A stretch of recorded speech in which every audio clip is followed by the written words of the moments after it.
I'm Emily, 34 years old. My husband Bob is 7 years younger at 27, and we don't have any children yet. Although I'm older, I never really felt the age difference while we were dating. But it became apparent when we decided to get married and I first went to greet Bob's parents at their home. Bob's parents, living in the countryside of the Northeast, were incredibly conservative and initially, they were quite opposed to me being older than Bob, saying things like they say you should search high and low for an older wife. But 7 years is too much. Can Emily even bear children properly? Won't her eggs age as she gets older? Remarks that could potentially make enemies of most women. Although the father-in-law was rude, the mother-in-law outright rejected me. I won't accept this. Why does Bob have to marry a woman who is 7 years older than him? It's too embarrassing to even mention to the neighbors. He will soon return here to take over the family business, and you, with your city upbringing, are not fit to be our daughter-in-law. Bob and I had been together for 6 years, and I had devoted almost all of my late 20s to him, so I had already decided to marry him. Rather, we had been living together for a few years, and I didn't have the energy to look for someone else. In my desperation, I pushed Bob into proposing, and he somehow agreed, though perhaps due to his youth or just his nature.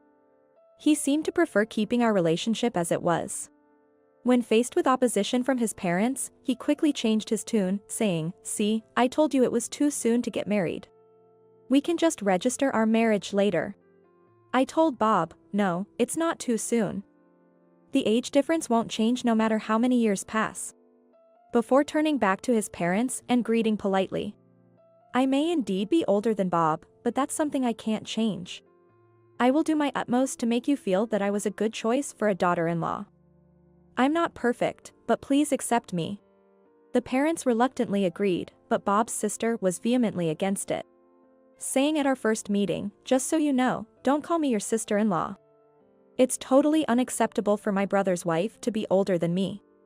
Looking back, I was naive, but with the odd confidence of a salesperson who had dealt with difficult clients at work, I thought I could handle it. This must be what they call bride bullying. I told myself it was lighter than what I'd seen on the internet and took that eventually moving back to the countryside to live with the in-laws lightly, even though it was news to me. I should have called off the wedding then, but as they say, hindsight is 20/20. A year has passed. I completely regret getting married. We had been living together before, and nothing much changed after submitting the marriage registration, in terms of work or lifestyle. But one major change was that Bob started getting frequent calls from his mother. I knew what they were about. When she's asking when we're planning to move back home, and probably also telling him to divorce me soon. Whenever the calls come, Bob would move to another room or the bathroom, trying to keep me from hearing. But given we live in a small apartment, it's easy to overhear. So whenever someone mentioned, "So, Emily was saying," I couldn't help but eavesdrop. And it seemed they were saying I was against the idea of returning to Bob's hometown to live with his parents. That's not the case at all. When I once asked Bob if he planned to return home someday, he said he didn't want to live somewhere where you can't walk to a convenience store. And there wouldn't be any work for him either. It seemed like he was the one who didn't want to go back. Bob was blaming me for things he didn't want to face himself. It's frustrating to see Bob making me out to be the bad guy as an excuse for his own reluctance to return home. Just now, I overheard Bob in the next room saying, "So if I bring up divorce, I'd have to pay alimony, right?" His reluctance to divorce isn't out of love for me, but because he doesn't want to pay alimony. Hearing Bob's true feelings was disappointing. Now might be the best time to consider divorce, while we don't have children. I secretly started thinking of a divorce. Without telling anyone. Just then, I got a call about Bob's sister getting married, so we ended up taking the express train back to his family's home for the wedding. Despite Bob being considered the heir, our wedding was just a small family dinner, while his sister's wedding was set to be a grand affair. Still, I didn't want to neglect my social obligations and create any fault on our part. The wedding was on the middle day of a 3-day weekend, so Bob and I stayed at his family's home from the day before. The groom of Bob's sister is from the neighboring city, and the wedding was to be held at a venue there, with the plan to go by a chartered bus with the relatives. On the day, as the family home was the gathering place, relatives started arriving in droves. The ceremony was just after 2 p.m. To avoid crowding the venue's dressing rooms, the venue staff, hairdressers, and dressers came to the house. And even Bob's parents were getting dressed up. Our event was more of a dinner than a wedding, so we just wore slightly nicer everyday clothes. But the difference in treatment was stark and astonishing. I changed into the dress I had splurged on for this day, did my makeup, and was setting my hair when my father-in-law said, "Hey, Emily. Serve some refreshments to the relatives who are waiting." So, with a smile, I handed out refreshments and repeatedly introduced myself as "Nice to meet you, I'm Bob's wife. Please enjoy the refreshments." Making sure to make my presence known with a smile like that of a professional TV announcer. Although my mother-in-law had told me to just stay in Bob's room, I wanted to make a good impression if I could. Soon after, the bus to take us to my sister-in-law's wedding venue arrived. The relatives boarded the bus with excitement, and when it was my turn to board, my mother-in-law exclaimed, "Wait a minute, Emily. I forgot the necklace." "The pearl necklace, can you get it?" "Really? With the formal dress?" She insisted. "It's in the drawer on top of the dresser in my room. It's a keepsake from my mother. Hurry and bring it." "Understood, I'll go look for it now." I rushed to my mother-in-law's room and searched the dresser drawer. But everything was so cluttered, and I couldn't find the necklace right away. Everyone else was already on the bus waiting, and I was getting anxious. Ah. Is this it?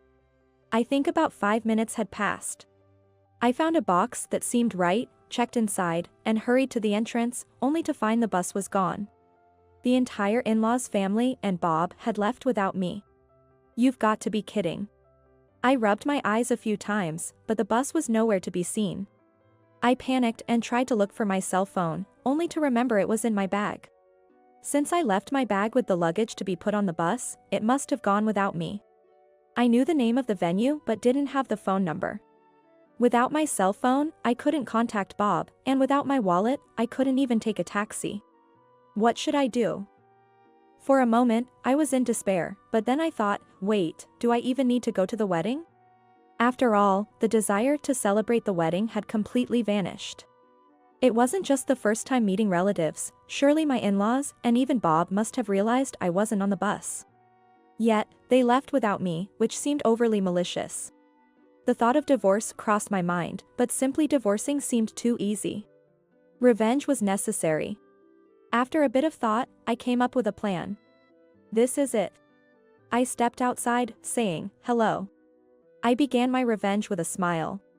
The relatives, in-laws, and Bob returned from the bus after 5 p.m. They were quite drunk. I had finished preparing for my revenge and had gathered all my belongings except for the bag that was taken on the bus. I looked up a taxi company's number in a phone book next to the in-laws' home phone and called right when the bus arrived, asking for a taxi in 30 minutes. Everything was ready. With an innocent face, I went out to greet them at the bus. Bob looked guilty when he saw me but said nothing.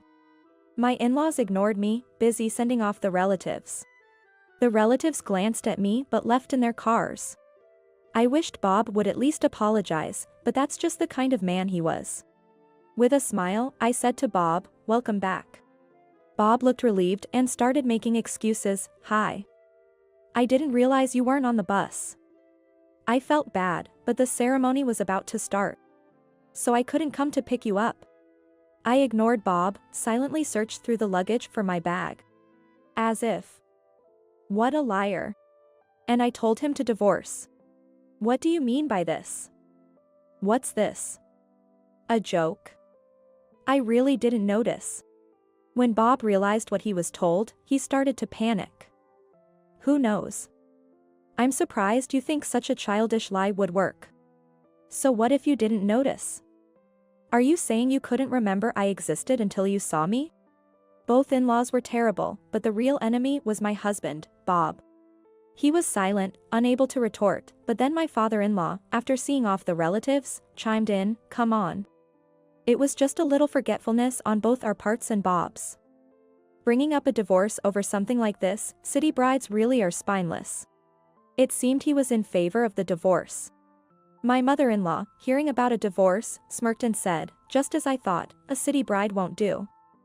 She was never right for our family." That made me furious. How hypocritical. If that's the case, you should have just invited Bob to the wedding without me. Why did you make me come all this way just to leave me behind? Anyone would be furious with such harassment, whether they're a city bride or a country bride. When I yelled out, my mother-in-law yelled back, "We never intended to invite you in the first place. There wasn't even a seat prepared for you. But Bob brought you along by mistake, so we left you." What? I was stunned by the audacity, but as I glared, Bob quickly looked away and blamed his mother. "Well, Mom didn't clearly say to come alone. So? I thought it meant as a couple." My mother-in-law's unreasonable anger continued. "And why did you go around serving tea and introducing yourself as the bride?" At the venue, relatives were asking why the wife didn't come, unaware that Bob had a wife, making us embarrassed. "That's your own fault, and it's absurd to say I shouldn't introduce myself," I sneered. Actively introducing myself as Bob's wife to the relatives seemed to have had an effect. "So you never acknowledged me and planned to divorce me eventually. That's why you kept our wedding a secret from the relatives and made it seem like just a dinner party," I deduced. Neither my father-in-law nor my mother-in-law said anything, but it seemed I was right. I truly felt it was time to sever ties with such a family. "That's fine. I'll grant you your wish and divorce you. I'm better off without a mean family and an unreliable husband."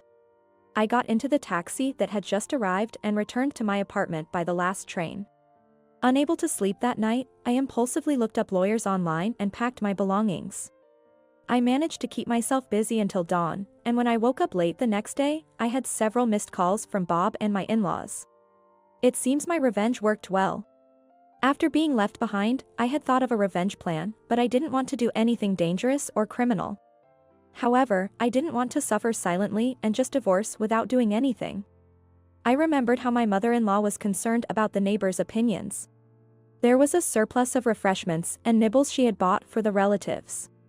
I bagged them up and went around the neighborhood greeting everyone with a smile. "Hello. I'm Bob's wife." And I spilled everything about how I had been treated and left behind on the wedding day. And that evening, my mother-in-law and I had a loud argument outside. Of course, the whole neighborhood heard.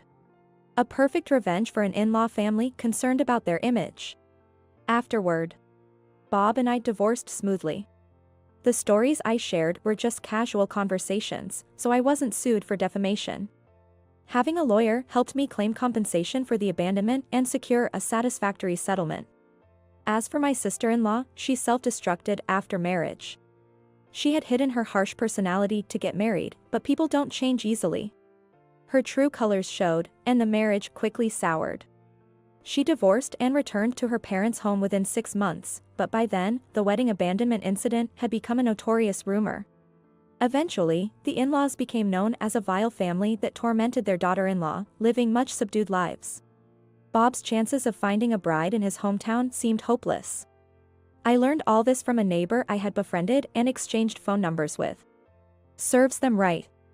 As for me, the divorce felt like a fresh start. I regretted not seeing the true nature of Bob and his family earlier, but now I could see it clearly. Perhaps it would have been best to retreat immediately when faced with opposition at our first meeting, but I was immature. I don't want to negate the happy times we had together, so I consider the past year a lesson for my future.